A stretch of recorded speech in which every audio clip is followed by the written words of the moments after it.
Bienvenidos a este webinario sobre tendencias y aprendizajes sobre recaudación de fondos en América Latina. Vamos a arrancar presentándonos, ¿les parece, Mario, Caroline? Bueno, voy yo. Hola a todos y todas, buenas tardes. Yo soy Caroline Crumley y soy la presidenta de la Fundación Tinker. Gracias, Caroline. Mi nombre es Mario Roset y soy fundador y director de Civic House y de Donar Online. Y podemos decir algo más de Caroline. O lo dejamos acá, lo dejamos limitado a esta breve introducción y después por ahí profundizamos un poco. Pero dale, vos, Majo, y volvemos. Dale. Bueno, yo soy Majo. Seguramente con Mario nos vieron en un webinario que hicimos hace poco sobre recaudación de fondos, sostenibilidad financiera, donaciones individuales y demás. Yo soy directora ejecutiva de Cubadili, una organización social que trabaja para América Latina y España. Y bueno, la verdad es que estamos, yo personalmente, muy feliz de llegar a este día. Venimos con un recorrido amplio, largo, diría también. Hicimos los podcasts, que algunos comentaban ahí que escucharon y demás, así que nada, es casi que este webinario es como una celebración para mí, así que bueno, muy contenta de estar acá con ustedes hoy. El objetivo de la sesión de hoy tiene que ver con compartir un estudio, una investigación que se hizo en el segundo semestre del año pasado, en conjunto entre Cubadili, Donar Online y Civic House, y gracias al apoyo de la Tinker Foundation, y es por eso que Caroline está acá acompañándonos también, no solo por haber apoyado esta investigación, sino también porque nos parecía relevante poder conversar entre Majo, Caroline y yo sobre algunas conclusiones, aprendizajes y hallazgos que tenemos muchas ganas de compartirles libremente en este lanzamiento de este estudio, que por supuesto después todos quienes estén participando podrán acceder al informe completo. Hoy va a ser una pequeña muestra de algunas de las conclusiones más relevantes. Sí, ahí sumo que cuando empezamos a hablar con Caroline, estábamos en los inicios, me acuerdo, de la pandemia, descubriendo un poco este nuevo mundo y haciéndonos algunas preguntas que tenían que ver con, bueno, cómo las organizaciones sociales se financiaban, cómo iban a hacer en este contexto con tantos cambios, cuáles eran los factores claves de los modelos de sostenibilidad alternativos a las donaciones. Y bueno, y ahí surgió, como contaba Mario, esta investigación, que también una de las cosas que conversábamos al principio es, tanto Civic House como Donar Online, como Cubadili, somos organizaciones que fortalecemos otras organizaciones sociales, y entonces también queríamos descubrir y tener datos sobre qué tipo de aporte podíamos hacer desde nuestro lugar y nuestro expertise.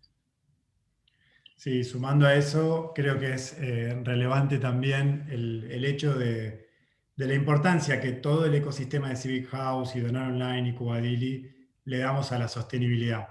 Somos un grupo de gente que hace muchos años trabajamos en el sector y que cada uno de los emprendimientos, de los proyectos o programas que fuimos desarrollando, siempre tuvimos presente cómo hacer que no dependamos de una sola fuente de financiamiento, o que si recibíamos el apoyo de alguna organización internacional o algún subsidio de gobierno u otra fuente, podamos invertirlo también en no tener que volver a pedir ese fondo en un futuro. Y un poco eso es lo que nos impulsa a preguntarle a muchas organizaciones de la región sobre estos temas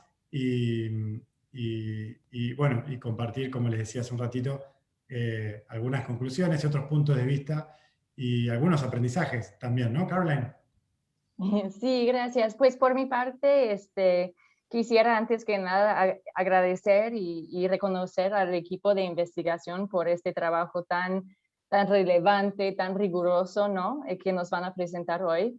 Yo he aprendido un montón como donante y yo creo que también va a ser muy interesante para todos los participantes escuchar los hallazgos y también plantear algunas preguntas adicionales, ¿no? Para el equipo. Y bueno, desde la punto de vista de la Fundación Tinker, yo diría que en este último año hemos visto que, bueno, el sector OSC cada vez más importante que nunca, pero también sabemos todos que se está enfrentando desafíos importantes en cuanto a la consecución de recursos y la sostenibilidad. Entonces, este diálogo que vamos a tener hoy me parece urgente y ojalá este sea punto de partida para diálogos entre las organizaciones, entre la comunidad y las OSC, y francamente también con donantes como Tinker, ¿no? Acerca de las necesidades del sector hacia el futuro. Entonces, muchísimas gracias por la invitación. Bueno, entonces nos metemos de lleno en el contenido. Como les contábamos recién, esta investigación la estuvimos liderando entre Civic House, Donor Online y Cubadil, y con el apoyo de Tinker. Y bueno, primero que nada contarles que esta investigación abarcó a más de 300 organizaciones de la región. Entonces, tenemos una muestra representativa del sector. Disculpen, se me adelanto un poquito. Bien, y ahí sobre todo una muestra de los principales países que respondieron: México, Colombia, Argentina y Chile, fueron los principales países. Y acá, como ya nos empezamos a meter un poquito en esto de la distribución entre las organizaciones del presupuesto, ¿no? Entonces, de las organizaciones que respondieron esta investigación, el 41% tenía un presupuesto de hasta $10.000, el 25% entre $10.000 y $100.000, y el 17% entre $100.000 y $500.000. Después había un porcentaje más pequeño de más de $500.000. Importante sumar acá la rigurosidad metodológica que tuvo este trabajo, un equipo de especialistas y de investigadoras, investigadores liderado por nuestro equipo, junto con Florencia, que no sé si está participando, Flor, pero aprovechamos para agradecerte el excelente trabajo que también nos acompañaste a hacer, y que nos ocupamos de que sea representativa la muestra. Y después, cuando descarguen el informe y lo puedan leer, van a poder ver el detalle de cómo fue la metodología de investigación para asegurarnos de que justamente cumpla con los estándares, porque nos interesaba justamente que no fuera una encuesta a organizaciones que uno tiene cerca, sino una investigación rigurosa a un muestreo de un universo diverso y amplio, acotado en este caso a estos 4 países de la región. Sí, lo mismo con las temáticas. También fue un esfuerzo grande poder encontrar representatividad en las distintas temáticas, ¿no? Porque a veces cuando hablamos sobre todo de modelos de sostenibilidad alternativos, siempre sale esto, bueno, pero es que una organización que trabaja temas de cultura les resulta más fácil. Entonces, bueno, acá pueden ver también qué tipo de organizaciones, qué tipo de temática trabajaban esas organizaciones. Un poquito más. ¿Querés contar vos, Mari? Y también, sí, las poblaciones destinatarias, ¿no? Esas son las temáticas, y también estos son los grupos a los que estas acciones tienen como destinatarios y destinatarias. En su gran mayoría tienen como destinatarios grupos de infancia y jóvenes, mujeres y diversidades también aparece como uno de los grupos más relevantes, adultos mayores, poblaciones migrantes y grupos étnicos, entre otras de las poblaciones más mencionadas a lo largo del estudio. Sí, y como contaba Mario, o sea, hasta acá tenemos un poco la representación de las organizaciones que fueron entrevistadas, que fueron encuestadas, y eso van a encontrar bastante más detalle en la investigación, que ya está publicada. Ahora después les vamos a pasar el link, pero la idea es por ahí no meternos tanto en el método, sino avanzar más a los descubrimientos. Digo, porque podríamos hablar un montón de eso, pero nos pareció más interesante ir a los descubrimientos. Y bueno, y contarles que un poco como charlábamos al inicio, el objetivo de esta investigación tiene que ver con seguir identificando cómo nosotros podemos ofrecer nuevas soluciones, ¿no? A estos desafíos. Así que ya nos metemos con los hallazgos y con las modalidades de financiamiento. Bien, entonces, modalidades de financiamiento. Vamos a separar, digamos, el contenido del resto de esta sesión en 3 partes. Una son las modalidades de financiamiento a nivel general. La segunda tiene que ver con modalidades de financiamiento sostenibles, según nuestra perspectiva de qué es una modalidad de financiamiento sostenible, que ahora vamos a explicar. Y en tercer lugar, algunas conclusiones, aprendizajes y otros datos relevantes que nos parece importante compartir. Entonces, empezando con las modalidades de financiamiento, de lo que pudimos mapear de estas organizaciones, nos encontramos con que el porcentaje de organizaciones que tienen sus presupuestos más grandes, es decir, las organizaciones sociales que tienen mayor tamaño de presupuesto, aumenta, o hay un vínculo, mejor dicho, entre quienes tienen esa característica, y su principal fuente de financiamiento es la cooperación internacional o los fondos públicos concedidos de diferentes gobiernos. Es decir, a mayor tamaño de la organización, más es el peso que tiene como principal fuente de financiamiento la cooperación internacional y los fondos públicos. Sin embargo, Majo. Sin embargo, esta fuente representa por lo general más del 50% de su presupuesto anual, lo que desde nuestro punto de vista también muchas veces es un riesgo para las organizaciones, porque bueno, hay una dependencia en una de esas fuentes, ¿no?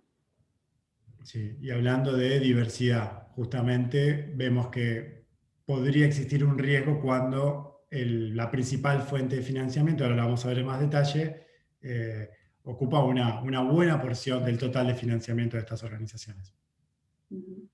Continuamos.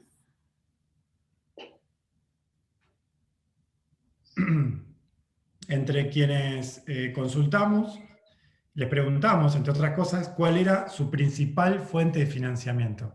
Es decir, esta torta no dice de una organización cómo se compone su financiamiento, sino que les preguntamos cuál era su financiamiento número 1 en aquellos casos donde tuvieran más de una estrategia. Y nos encontramos con lo que para nosotros fue una sorpresa positiva, en donde el 26,4% de las organizaciones encuestadas nos respondió que tenían como principal estrategia de financiamiento la de ingresos propios, que ahora vamos a entrar en más detalle, pero ingresos propios significa que tienen la posibilidad de ofrecer algo y que alguien esté pagando por sus productos, servicios u otras modalidades que vamos a ver. La verdad es que pensábamos que era un número que iba a ser un poco menor y es una sorpresa positiva. Después Sí, también de hecho, otra, sí. aprovecho a contar una cosita. Cuando surgieron estos resultados, nos preguntábamos, bueno, ¿será que por ingresos propios se entienden que el fundador está poniendo plata de su bolsillo? Y la pregunta, para que sepan, era bien concreta sobre venta de productos y servicios. O sea, para que no hubiera dudas en relación a eso, ¿no? Y después, bueno, ya les contaremos, había otras preguntas en relación a eso. Decime. Sí, siguiendo donantes individuales, respondieron que un 31% era su principal fuente de ingresos. También es algo que nos sorprendió, y ahora vamos a entrar más en detalle porque todo lo positivo tiene su contracara y es algo que queremos compartir. Filantropía, 24%, 24,6%, y fondos públicos, el 11,6%, para finalmente un 5% fondos de cooperación internacional. Bien, avanza un poquito. Bien, y esta tabla nos habla un poquito de el presupuesto en relación a la antigüedad de la organización social. Y esto también fue develador para nosotros, ¿no? Sí, lo que podemos ver en este cuadro, en esta gráfica, en esta tabla, mejor dicho, es que las organizaciones de más de 20 años, o las organizaciones más antiguas, son las que tendieron a tener mayor presupuesto, es decir, un crecimiento constante con el correr del tiempo, y por otro lado, las más pequeñas, o las que tienen menor presupuesto, la gran mayoría, en este caso el 63,4%, son organizaciones jóvenes. Decimos estos datos para dar un contexto, porque esto es relevante para lo que estamos por compartirles. Es básicamente ahora sentar las bases de cómo se compone la distribución porcentual de las organizaciones, en este caso según tamaño y antigüedad. Vamos un poquito más para mostrar la distribución porcentual según la principal fuente de ingreso.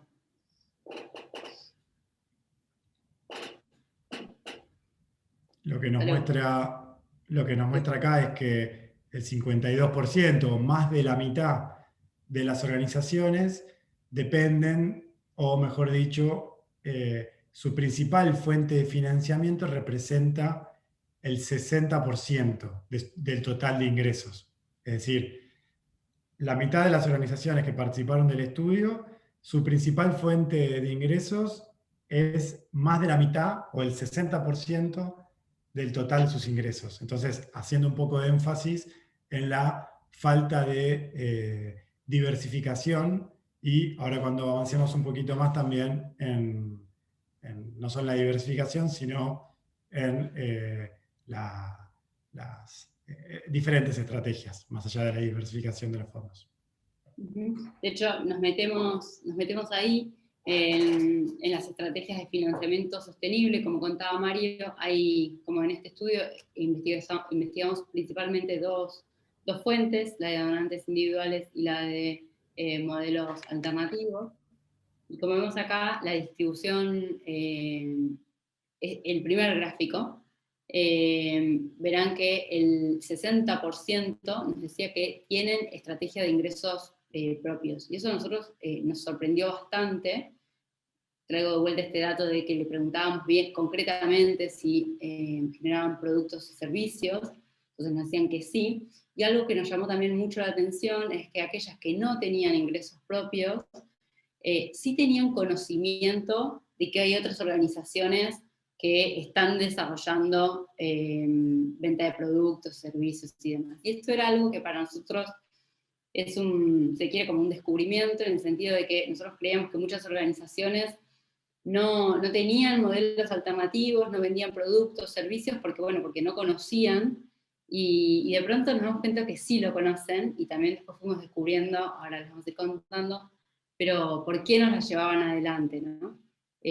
Así que bueno, este fue como para nosotros un descubrimiento también interesante para hacia adelante, hacia las soluciones que podamos construir. Sí, por ahí sumar a esto el hecho de por qué, que lo mencionamos al pasar, pero por qué para nosotros son tan relevantes estas dos estrategias, la de los modelos alternativos de generación de ingresos por un lado, y las de los donativos o los donantes individuales recurrentes, es decir, muchas personas que donan, aunque sea 5, 6, 7, 10 dólares por mes, de manera mensual cada vez. Y cuando ponemos esto en comparación con las otras fuentes de ingreso que respondió la mayoría de las organizaciones, lo que vemos es que estos dos mecanismos son los que permiten tener un poco más de visibilidad financiera y poder anticiparse al flujo de ingresos que cada una de las organizaciones tienen. ¿Por qué? Porque el propio modelo te lleva a estar trabajando mes a mes en generar esos fondos propios y se está ofreciendo algo, ya sea la posibilidad de ser donante de una organización o un producto, un servicio, como decía Majo, que agrega valor a una audiencia, a un tercero, a un grupo de gente. Y en estos casos, a comparación de otras fuentes de ingresos, que muchas organizaciones también tenemos, es más autónoma, te da más libertad, te permite poder visibilizar y también tener más autonomía programática y en la toma de decisiones, ya que no se depende de unas pocas fuentes. Y una cosita más para agregar es que en el caso de las fuentes de cooperación internacional, donantes internacionales, fondos públicos o mismos fondos de empresas, muchas veces esos fondos tienen ciclos que no acompañan la lógica de nuestras organizaciones. Nosotros tendremos que pagar salarios honorarios todos los meses y por ahí cuando se acaba uno de esos ciclos nos cuesta darle continuidad y ser sostenibles. De hecho, es por eso que hablamos de sostenibilidad y es por eso que empujamos tanto estos dos mecanismos y es lo que nos llevó a profundizar en estos dos puntos que estábamos compartiendo. Sí, incluso para quienes son de organizaciones sociales, les invito a pensar su propio recorrido con los fondos. Por ejemplo, nosotros en el caso de Cubadili, tuvimos un primer año con mucho servicio a gobierno, que un poco también fue como el por qué empezamos y demás, y eso fue fluctuando muchísimo en los primeros 3 y 4 años. O sea, como que también hay algo de nuestra propia historia que se corrobora en esto y que también, esto que decía Mario de nosotros estamos convencidos que la diversificación de fuentes de ingresos es clave para sobrevivir y para ser cada vez más profesionales y demás, ¿no? Entonces, eso, invitar a mirarse cada uno dentro de su organización cómo esto se fue dando. Avanza un poquito más. Un segundo. Ahí va. Bien. Y otro de los, yo diría que este es como más una confirmación.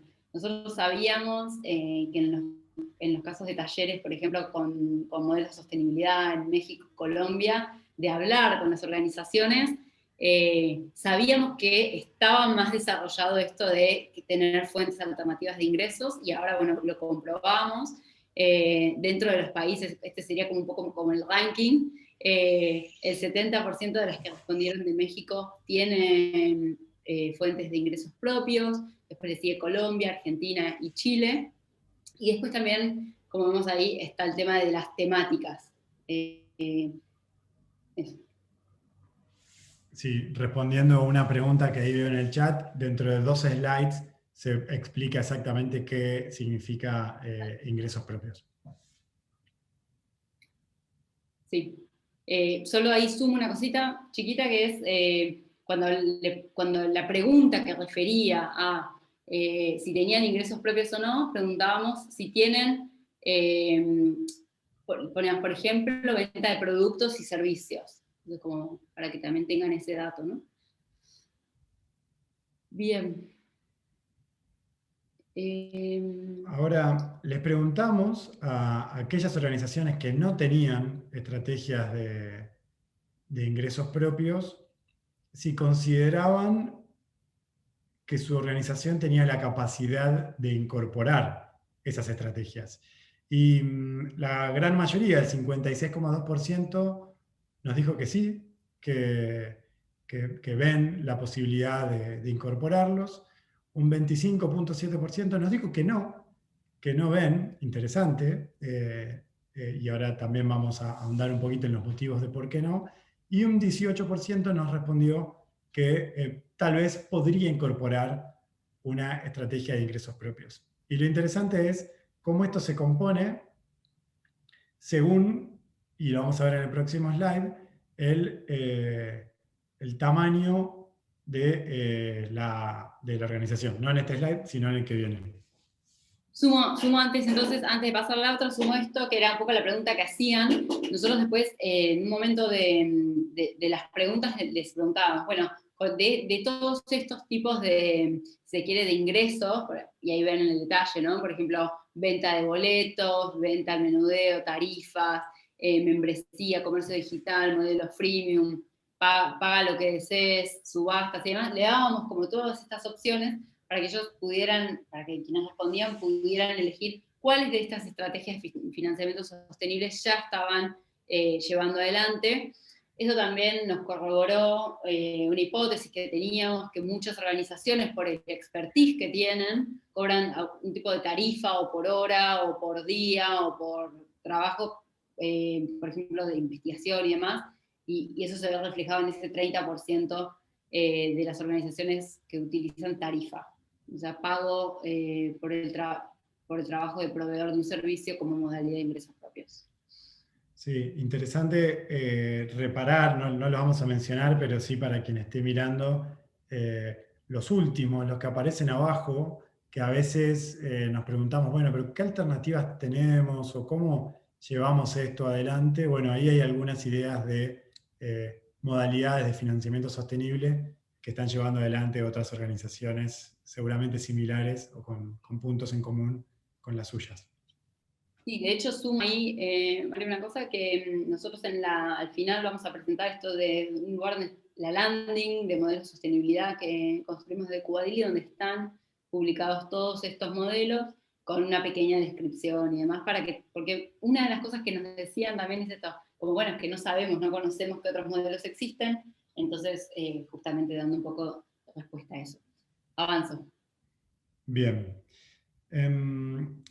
Otro hallazgo relacionado a esto, que es el siguiente. El porcentaje de organizaciones que siente que le va bien o muy bien con estas estrategias de ingresos propios, aumenta, es decir, a las que sienten que le está yendo bien o muy bien, aumenta en aquellas que tienen planes estratégicos y disminuye entre quienes no lo tienen. Nosotros hicimos estas preguntas de manera cruzada y nos encontramos con que quienes respondían que tenían un plan estratégico, ya sea anual, multianual o por trimestre, eran aquellas que consideraban que sus estrategias de ingresos propios les iba mejor.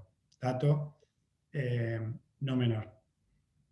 Sí, ahí sumo como también un poco nuestra hipótesis, y ahora justo también estamos validando con otra investigación que estamos haciendo al respecto, es equipos que reflexionan, que planifican, que aprenden de lo sucedido, son mucho más efectivos porque, bueno, ejecutan, por decir algo, lanzan un producto, hacen un experimento, lo lanzan, aprenden y hacen mejoras, ¿no? Entonces, y ahí es cuando nosotros, ustedes saben, desde Cubadili hablamos mucho de la agilidad, mucho de esto de OKRs, planificar a corto plazo, planificar para poder adaptarse constantemente a los cambios que se van generando y demás. Así que bueno, y otro descubrimiento que no es de esta investigación, pero es esta que les contaba, que tiene que ver también con los equipos muchas veces más chicos, que son de hasta 10 personas, generalmente tienen estos espacios más de reflexión. Nosotros hablamos mucho de retrospectivas, no preguntamos específicamente, pero tenía que ver con eso. Conocen mucho más a su usuario, por lo cual en la entrega, o sea, en la entrega del servicio, entregan mucho más valor. Y bueno, eso es todo como una línea que estamos empezando a explorar. Sí, y agrego antes de avanzar que las preguntas que hicimos tenían que ver con si hay un plan estratégico, si se evalúan los resultados y también sobre si cuentan con equipos profesionales en sus organizaciones. Y en este caso, quienes consideran que le van bien con este tipo de estrategias, se da la misma relación que mencionaba recién, es decir, aumenta a medida que hay equipos más profesionales y evalúan y planifican. Bien. Acá se puede ver en detalle esto que mencionaba, donde, bueno, pueden ver, ¿no? Las organizaciones más chiquitas o más chiquitas en términos de presupuesto, en general son las que tienen menos profesionales dentro de su staff, de su grupo, voluntarios o no. Y a medida que las organizaciones se van profesionalizando, también va cambiando el presupuesto. A medida que va creciendo su presupuesto, va aumentando su porcentaje de gente profesional dentro del equipo, en la dirección que crean que es más relevante. Sí, acá sumo que, por ejemplo, en nuestra experiencia, muchas organizaciones que se acercan, que quieren desarrollar modelos de sostenibilidad, porque nosotros sabemos que en el sector el tema de los ingresos es un dolor. Entonces, bueno, cuando solemos hablar de estos temas, vienen muchas organizaciones chicas diciendo, bueno, queremos que nos apoyen en esto. Y ahí nosotros hacemos un primer diagnóstico, si se quiere, de cómo está compuesto el equipo. ¿Cuántas son las personas rentadas? ¿Qué tiempo le dedican? Si esta es su principal, si se quiere, como empleo y demás. Y eso nos ayuda mucho a identificar qué organización está más preparada. Esa es, si se quiere, como la primera conversación que tenemos para entender si está preparada para el proceso de que lo acompañamos a descubrir productos y servicios. O sea, nosotros sabemos mucho que para poder, como decimos acá en Argentina, encarar un desafío tan grande como el de desarrollar productos y servicios, necesitamos de un equipo poderoso. Así que, bueno, eso lo traigo como dato. Sí, y equipo poderoso y también en cuanto a la experiencia que tiene la organización. Es decir, en el siguiente slide hablamos de la experiencia o la antigüedad que tienen las organizaciones. Y miren qué interesante lo que contestan las organizaciones que no tienen modelos de ingresos propios y cuál es su eh, confianza, cuántas creen que podrían incorporarlo, y fíjense cómo esto disminuye en cuanto la organización es más grande. Y acá se da algo así como la paradoja de la innovación, ¿no? Las más grandes, que recién veíamos que además son las que tienen, las más antiguas, que son además en la mayoría quienes tienen más presupuesto, son quienes menos confianza tienen de poder incorporar nuevos modelos de ingresos propios y alternativos. Ahí va. Ahí va. Bueno, como les decíamos hace un ratito, una de las cosas que para nosotros es relevante era los ingresos de modelos propios, por un lado, que vimos algunos ejemplos que nos citaban algunas organizaciones, y los donantes individuales. Ahora, lo que preguntamos fue, ¿se acuerdan que un 26% había contado que donantes individuales era su principal estrategia?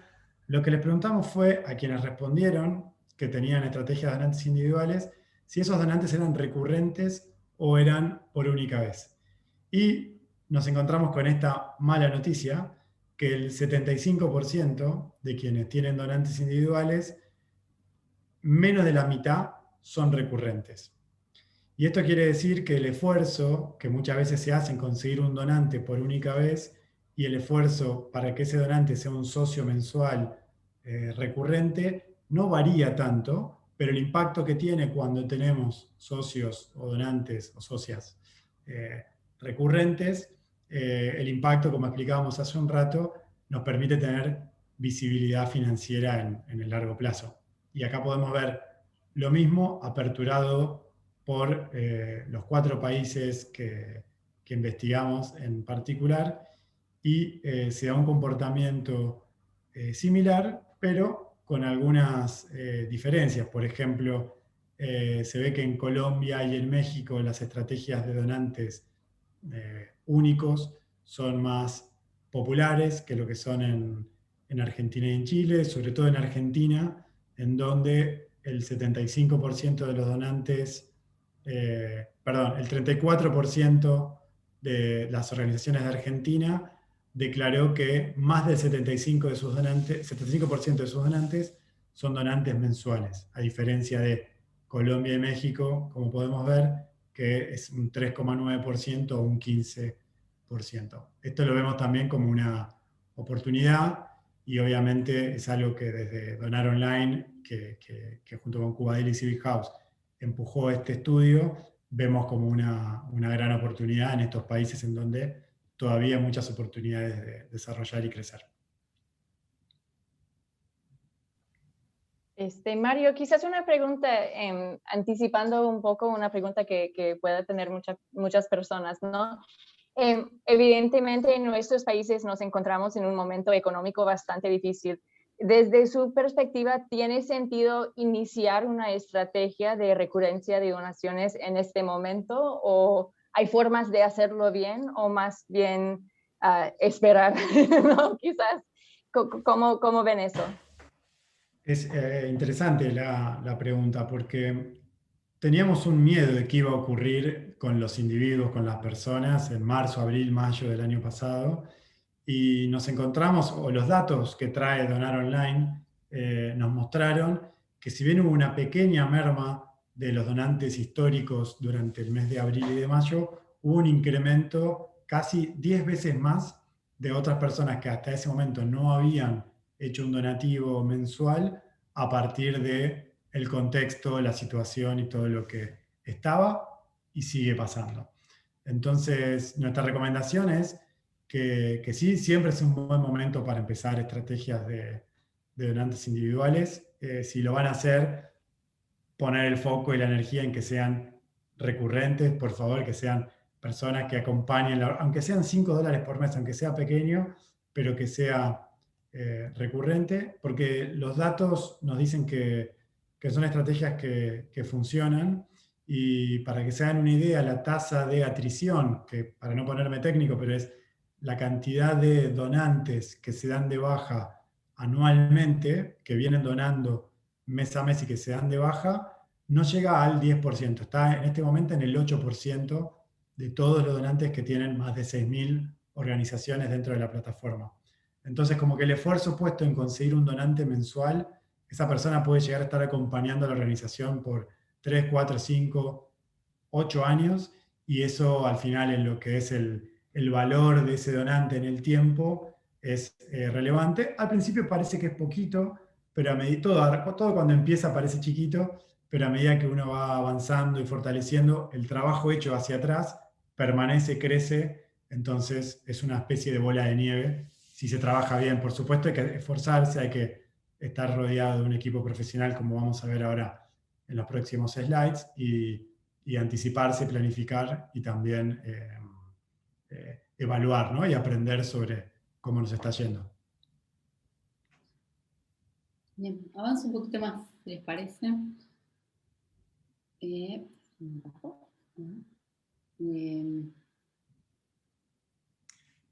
Justamente esto, ¿no? Que estábamos diciendo, parece preparada la pregunta de Caroline, pero bueno, aumenta la proporción de organizaciones que tienen más donantes recurrentes entre aquellas organizaciones que tienen equipos profesionales y que evalúan los resultados. Es casi duplica la chance de que una organización tenga este porcentaje de donantes mensuales si se hacen estas cosas versus quienes no la hacen. Sí, sobre todo esto de, bueno, desde QL nos resulta muy interesante, ¿no? Equipos que evalúan sus resultados. Para nosotros, equipos que se ponen, nosotros hablamos mucho cuando trabajamos con organizaciones en desarrollar productos o servicios y demás, cuando apenas están arrancando, que puedan diseñar un experimento, ¿no? Entonces, bueno, están estas 4 posibles fuentes de ingresos que identificamos, que hay personas que le ven valor y demás. Bueno, vamos a lanzar 2 experimentos y tener muy claro qué es lo que vamos a estar haciendo y cómo lo vamos a estar midiendo. Y bueno, lo lanzan durante un mes, por decir algo, y ahí pueden medirlo, ¿no? Y ahí está como, si se quiere, esta capacidad de los equipos de establecer metas, también mirar qué pasó, no solamente con el entregable, o sea, no solamente con el qué, con el resultado, sino también en el cómo trabajaron ellos como equipo, en el cómo tuvieron las comunicaciones entre ellos. Entonces, bueno, para nosotros esto es muy valioso. Avanza un poquito más. Una cosita, Mario, que nosotros veíamos cuando fuimos viendo los resultados, es que había como muchos hallazgos que estaban relacionados, presentes en donantes individuales y en productos y servicios, que se haga lo mismo. Por ejemplo, equipos que tienen, organizaciones que tienen equipos rentados o equipos profesionales, tienen mejores resultados a la hora de recaudar, ¿no? Y eso se daba como en ambas estrategias. Sí, sí, total. Y esta tabla como ejemplifica un poco lo que decíamos recién y hace esta comparación entre quienes evalúan resultados, en esto que decías, Majo, y qué porcentaje de sus donantes son recurrentes, y es un poco el dato que les compartía recién, ¿no? Quienes no lo hacen es un 10% y quienes sí están en un 17 y un 20 respectivamente. Bueno, Caroline, ya que antes de entrar al siguiente capítulo, ¿cómo lo ves hasta ahora? Nos quedan algunos minutos todavía. No, súper bien, pero veo también que se están acumulando preguntas muy buenas en el chat. Entonces, mejor avanzamos, ¿no? Dale, avancemos un poquito más rápido, María, te propongo, y después vamos con las preguntas. De última, si alguien pregunta por esto que se viene, volvemos, ¿vale? Perfecto. Esta era una de las cosas que a nosotros nos interesaba entender, qué era lo que estaba trabando a las organizaciones de empezar a desarrollar modelos alternativos o fuentes de ingresos propios, ¿no? Por venta de productos, servicios y demás.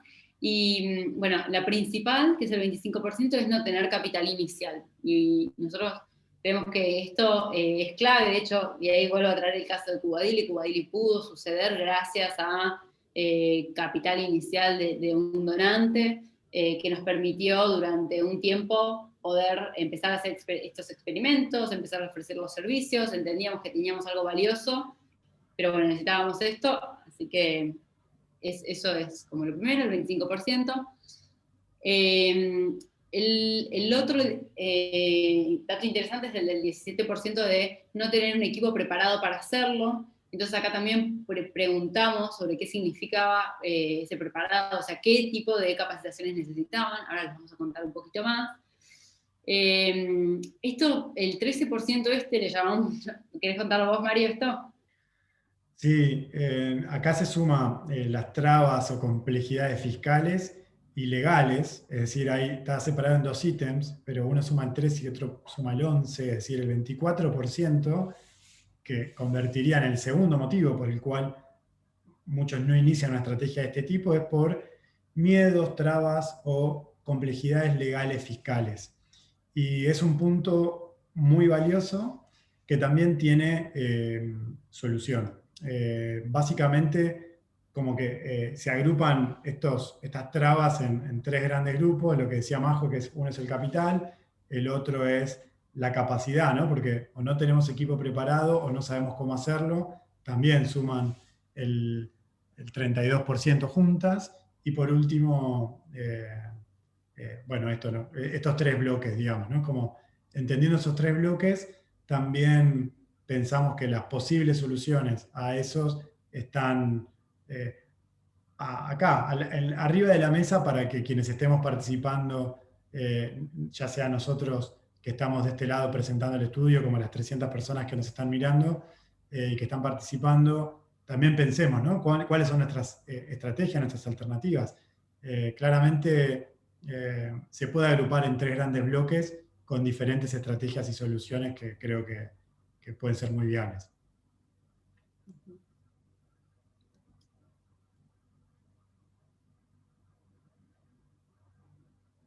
Mario, eso te lo contás vos porque me tapa el título, no lo estoy pudiendo ver. Dale, no, y esto con lo que vos decías, ¿no? En necesidad de formación, ¿en qué? Cuando hicimos Zoom en esa pregunta, nos respondieron esto, ¿no? La gran mayoría de vuelta era los recursos monetarios, la posibilidad de formarse en distintas cosas, como entender más qué significa ingresos propios. Recién veía ahí en el chat que muchos preguntan más ejemplos, por favor, y demás. Pero bueno, la formación, la diversificación, estos son como una nube de tags, de temas que se fueron mencionando cuando les preguntamos a las organizaciones que sentían que era una oportunidad y que necesitaban justamente. Perdón, solo para Propuestas de que mejora. en la investigación hay como verbatines de las respuestas de las personas sobre qué cosas necesitaban. No vamos a entrar ahora, pero para que sepan que eso también está, para entender mejor el detalle. Bueno, estas son algunas como conclusiones finales, repasando un poco lo que estuvimos charlando hasta acá. Una de las conclusiones es, bueno, que el porcentaje de profesionalización de los equipos, la evaluación de resultados y la planificación son variables que se relacionan con el impacto y los resultados de las estrategias de ingresos propios y donantes individuales recurrentes. Que más de la mitad de las organizaciones tienen estrategias de ingresos propios entre el total de sus estrategias de financiamiento, pero a pesar de que algunas tienen diversificadas, o la mayoría tienen más de tres o más fuentes de ingresos diferentes, aún, como vimos más temprano, la gran mayoría depende de su principal fuente de financiamiento, y eso también lo vemos como un riesgo y al mismo tiempo una oportunidad, ¿no? Bien, y solo para que quienes están interesados en descargarse la investigación, Ahí dejamos como algunos materiales que hemos ido construyendo durante todo este tiempo. El informe de la investigación es está en esta página, y también está en Donar Online en las redes. Mario, ¿es así? Está en el sitio de Donar Online, donaronline.org, arriba está para descargar el informe, que es el de la derecha de aquí, y en las redes sociales también el podcast, donde discutimos con un montón de otras organizaciones sobre este tipo de estrategias, quienes preguntaban ejemplos y demás. Ahí hay un recorrido en ese set de podcast, también realizado gracias al acompañamiento de Tinker, y el sitio que Majo les contaba, de Cubadili, donde pueden ver otra información más amplia respecto a esto. Exacto, ahí tienen la web. Y mientras se los dejamos en pantalla para que puedan ir viendo y demás, pero si quieren podemos mirar algunas preguntas. Les propongo ahí, Carla y Mario, si quieren ir viendo. Ahí, en un momento, alguien preguntaba qué significan los modelos freemium. Mario, si querés contar el caso de un online, no sé. Sí, bienvenidas todos tipos de preguntas. Nos costó como meter todo este contenido y sentimos que estamos dejando un montón de cosas relevantes afuera, y va a dar para muchas repreguntas y mucha más conversación. Muy contentos de continuar esta conversa por otros medios. Pero bueno, modelo freemium en particular se refiere a un modelo de ingresos propio donde se ofrece un producto o un servicio de manera gratis, de manera gratuita al principio, y a medida que quien usa ese producto o plataforma va necesitando más funcionalidades o más necesidades, se empieza a cobrar por ese producto o plataforma. El ejemplo que Majo mencionaba es Donar Online, que es una plataforma que es gratuita para todas las organizaciones al principio, y una vez que llegan a cercano a los 10 donantes mensuales recurrentes, recién ahí tiene un costo para esas organizaciones. Entonces, a eso le llamamos un modelo freemium. Hay bastantes otros casos, entre los más populares Spotify, y algunos más que no tienen que ver con nuestro métier, pero que son gratis. Tenés que escuchar una publicidad, si no la querés escuchar más, pagás, y eso es un modelo freemium. Pasás de free a premium. Sí, ahí había otra pregunta que me gustó, que es ¿a qué se refieren con equipos poderosos? Simplificándolo muchísimo, muchísimo. Nosotros en la agilidad hablamos del corazón de la agilidad, y dentro de eso hay 4 acciones bien concretas que ustedes pueden empezar a hacer hoy o mañana, que la primera tiene que ver con colaborar más dentro de los equipos, asegurarse de estar entregando valor en lo que hacen, reflexionar, que tiene que ver mucho con esto que yo les contaba de la retrospectiva, de parar la pelota, que es algo que a las organizaciones sociales nos cuesta un montón, porque todo el tiempo tenemos tantos proyectos, tantas cosas, tantas personas a las cuales ayudar y demás, que nos cuesta a veces parar, pero poder parar la pelota y tomarnos un tiempo para ver cómo estamos trabajando. Y sobre todo mejorar. Nosotros hablamos mucho de la mejora continua, y eso tiene que ver con estos experimentos que yo les contaba previamente, de bueno, diseño un experimento, lo ejecuto, veo cómo nos fue, y hago mejoras. Así que eso es como muy chiquitito. Igual por ahí puedes contar, creo que hay algún que otro webinario sobre equipos poderosos que tenemos ahí subido, o alguna nota. Si buscan equipos poderosos, por ejemplo, Lina Prato, creo que, Mario, en el podcast, ¿ustedes hablan un capítulo de equipos poderosos con Lina? Sí, así es. Así que bueno, estás haciendo la venta del podcast. Quien quiera ir a escucharlo, ahí lo mencionamos, sí. Total, total. ¿Qué más? ¿Qué otras preguntas? Hay un montón. ¿Sabemos qué motivó? Acá alguien pregunta, ¿sabemos qué motivó a esas organizaciones a lanzar diferentes opciones de ingresos propios? ¿Necesidad o creencia en que esta puede ser una fuente sustentable y escalable a largo plazo? Sí, no lo sabemos por haberlo preguntado en este estudio.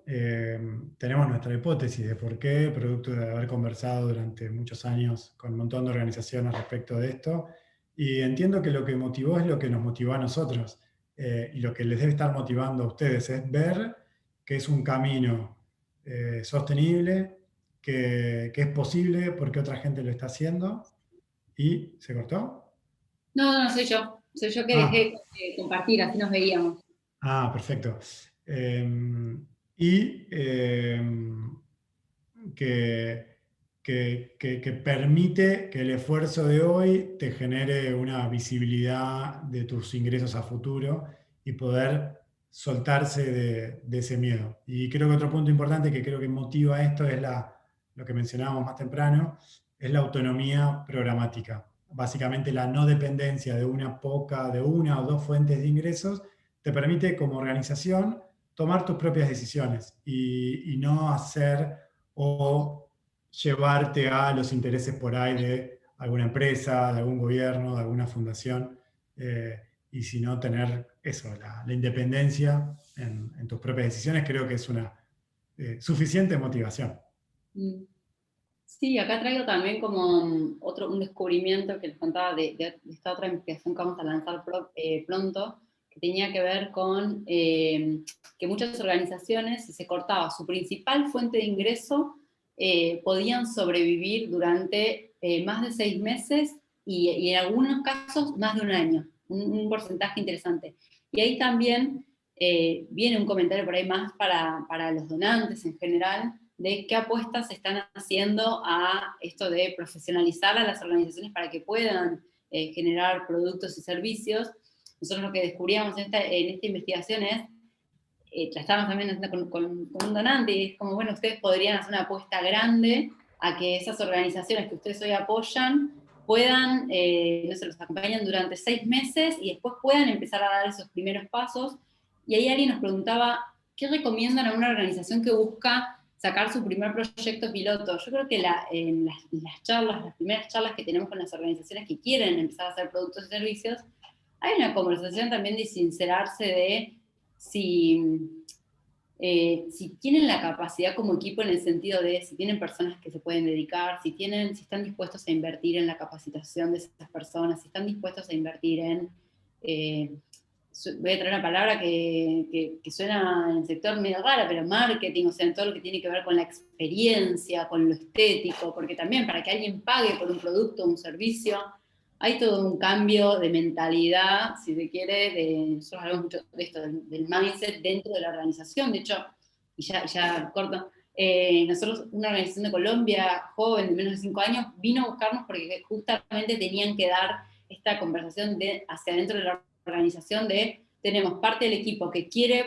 poder ofrecer servicios y generar ingresos con eso, y hay otras personas dentro de la organización que no les parece bien, porque, bueno, y ese debate se da en las organizaciones, y bueno, son conversaciones que tenemos que tener para poder llegar a este lugar, ¿no?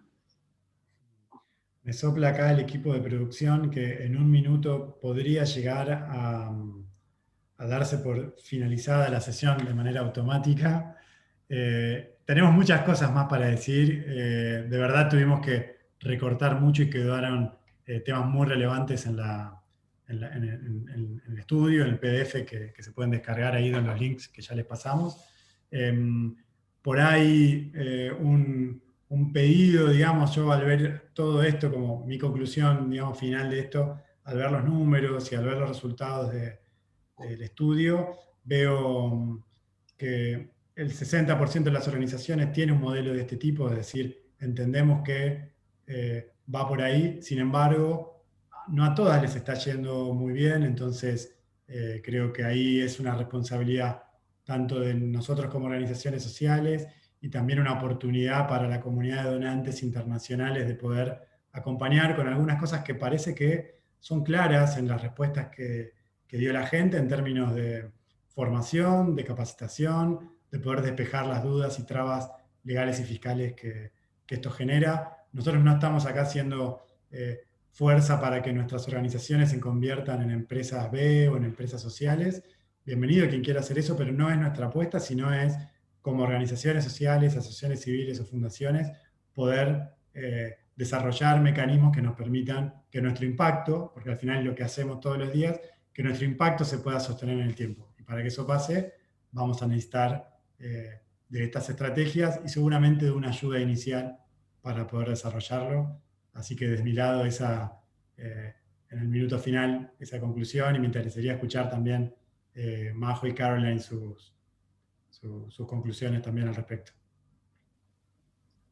No, pues de mi parte, o sea, yo creo que muchas veces conversaciones sobre estos temas parecen como problemas del huevo y la gallina, ¿no? O sea, ¿cómo le hago para crear nuevas estrategias sin invertir recursos que no tengo, ¿no? Entonces, en ese sentido, yo creo que la recomendación de Majo sobre la importancia de la experimentación y de ir poco a poco, paso por paso, es súper importante, ¿no? O sea, podemos experimentar con nuevos modelos de ingresos propios, de donantes recurrentes, no al invertir un monto, una cantidad importante al inicio, sino por diseñar experimentos pequeños y de ahí aprender y mejorar, ¿no? Y entonces para mí ese es un mensaje clave para todas las OSC que quieren evolucionar su forma de trabajar.